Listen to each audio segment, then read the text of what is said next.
Next major PlayStation 5 update features leak. So there's a new report on the next big update for the PlayStation 5 possibly landing in March. Reading from PlayStation Lifestyle, according to Insider Gaming, a site that is consistently reliable when reporting on leaks in the gaming industry, its sources state that the upcoming PlayStation 5 7.00 update will feature both full dual Discord implementation and support for streaming PlayStation 5 games. I know streaming is not very interesting to some people, but let's pay attention to this one.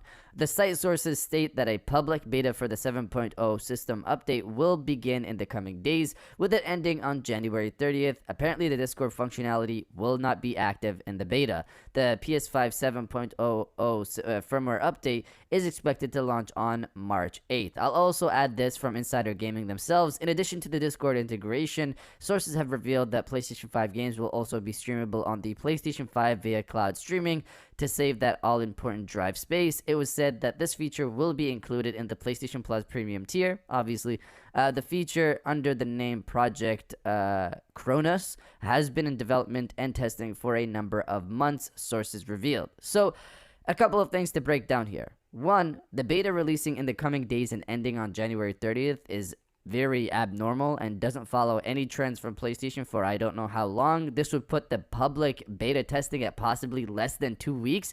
If it happens, it happens, of course. It just doesn't sound right to me. Usually they give you more than a month to test out the beta, even when they've had betas with not a lot of features changing. But of course, let's see how this one goes. Two, the Discord integration we've talked about already, and it not being in the beta is interesting. It's a pretty big feature. I'd assume they'd want to test it out. And three, the big one here is PlayStation 5 cloud streaming. I saw many people kind of gloss over this one. This right here is confirming Sony has updated their cloud service with PS5 server blades, and I assume decommissioning PS4 server blades since the PS5 can run both.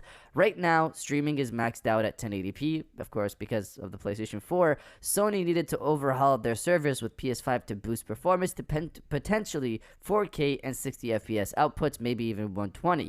This will bring solid latency improvements and make streaming even better. But if you don't care about streaming, this also brings me back to PlayStation 3 emulation. This right here, outside of people like Moore's Law is Dead or Jeff Grubb saying Sony is working on PS3 emulation, this right here tells me logically Sony will have to create an emulator for the PlayStation 3. They have to at one point shut down those PS3 server blades they have on there, so everything is running on the PlayStation 5 server blades across the board to potentially take advantage of the performance gains. This right here is another big step towards that, and the PS3 emulation situation and the server blades situation, this is what makes sense. They have to make an emulator to shut down the server blades to move everything over to PlayStation 5. If they want to do that, I'm sure, of course, they want to do that. I'm excited to try it out and see how well the latency has improved. It's interesting. They need a PlayStation 5 software update since this will all be server side, I assume. Maybe it's just UI changes on the PlayStation 5, I guess, to give you more options for resolution. We'll see. But this is a big step whether you're a fan of cloud streaming or you want to play via local emulation. But you guys let me know if you're excited for Discord integration or not. Let me know down in the comments below.